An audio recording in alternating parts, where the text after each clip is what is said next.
কাণ্ডের প্রেক্ষিতে কলকাতায় এল জাতীয় মহিলা কমিশন। লালবাজারে জাতীয় মহিলা কমিশনের প্রতিনিধিরা, সেখানে পুলিশ কর্তাদের সঙ্গে বৈঠক করবেন মহিলা কমিশনের দুই প্রতিনিধি। আজ নিহত মহিলা চিকিৎসকের বাড়িতেও যাবেন কমিশনের দুই প্রতিনিধি। এনসিডব্লিউ প্রধান রেখা শর্মাকে নিয়ে শশী পাজা কি বললেন আমরা দেখে নেব। রেখা শর্মা, আপনি প্রাক্তন চেয়ারপারসন জাতীয় মহিলা কমিশনের। আজকে আপনি কিছু উক্তি প্রকাশ করেছেন, উষ্মা প্রকাশ করেছেন বাংলার মুখ্যমন্ত্রীর বিরুদ্ধে।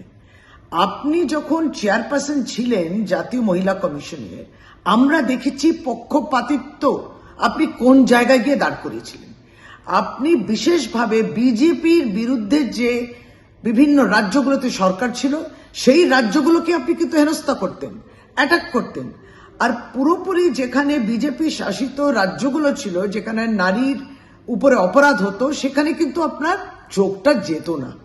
আমরা দেখেছি আপনি কিভাবে আপনার নেতৃত্বে সন্দেশখালী, আপনারও কিন্তু ভূমিকা ছিল, এটা কিন্তু বাংলার মানুষ ভুলে যায়নি। সন্দেশখালী মহিলারাও ভুলে যাননি যে কিভাবে 2000 টাকার বিনিময়ে সন্দেশখালীর মহিলার ইজ্জত বিক্রি করা হয়েছিল। এই সমস্ততে আপনিও কিন্তু ষড়যন্ত্রে সামিল রয়েছেন। সবটাই করেছিলেন আপনি ভারতীয় জনতা পার্টি, আপনার যারা বস আছেন তাদেরকে খুশি করার জন্য। এটা কিন্তু কেউ ভুলে যাননি। আপনার মেয়াদকালেতে মণিপুর হয়েছিল, সেই মণিপুরের মহিলারা আপনাকে যোগাযোগ করেছিল, আপনি কিন্তু মণিপুরে পৌঁছননি, মণিপুরের মহিলাদের পাশে দাঁড়াননি। আপনি নারী নিরাপত্তা নিয়ে বলবেন না।